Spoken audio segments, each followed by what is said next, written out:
Christ confirma les paroles de Jean en invitant les pécheurs à venir à lui et à boire l'eau de la vie. Quiconque boit de cette eau aura encore soif, mais celui qui boira de l'eau que je lui donnerai n'aura jamais soif.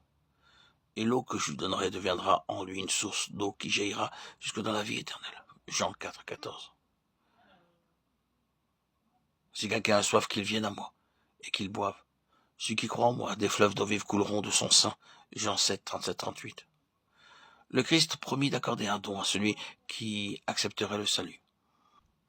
Ce don répondrait à tous les besoins spirituels du chrétien, et le superflu de cette richesse enrichirait beaucoup d'autres vies. Christ offrait à la femme samaritaine un don qui transformerait ses ressources. Elle aurait, au lieu d'une cruche à remplir, une source d'eau vive. Sa vie deviendrait un canal par lequel des fleuves d'eau vive couleraient.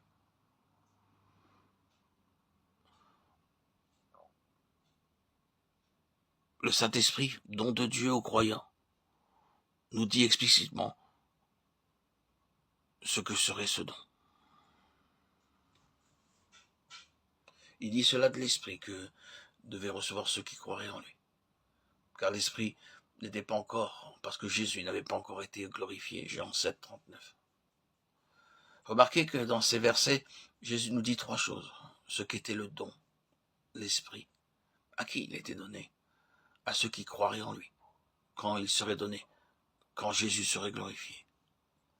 Son œuvre expiatoire devait être accomplie d'abord, puis en tant que Seigneur glorifié, il accorderait ce don merveilleux. Dans le dernier entretien que Christ eut avec ses disciples avant son départ, il leur donna des précisions nouvelles sur la nature de ce don. Il leur dit qu'il recevrait une vie d'un caractère surnaturel et que d'eux jaillirait une vie d'une puissance surnaturelle. Il vivrait comme Christ avait vécu. Il ferait les œuvres qu'il avait faites.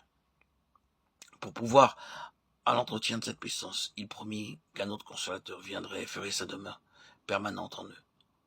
Lorsque Christ fut glorifié, il accomplit sa promesse et envoya l'Esprit. Le jour de la Pentecôte, les disciples, dans la chambre haute, furent baptisés de l'Esprit. Depuis ce jour, tous ceux qui sont unis par la foi au Seigneur vivant ont reçu le don du Saint-Esprit. Lorsque je me fus mis à parler, le Saint-Esprit descendit sur eux comme sur nous au commencement. Et je me souvins de cette parole du Seigneur. Jean a baptisé d'eau, mais vous serez baptisés du Saint-Esprit. Or, puisque Dieu leur a accordé le même don qu'à nous, qui avons cru au Seigneur Jésus-Christ, pouvais-je moi m'opposer à Dieu? Acte 2, 15, 17. Dès que le croyant accepte Jésus comme son sauveur, il est dans l'Esprit, et l'Esprit est en lui. Il est impossible d'accepter le Fils et de refuser l'Esprit. Pour vous, vous ne vivez pas selon la chair, mais selon l'Esprit, si du moins l'Esprit de Dieu habite en vous.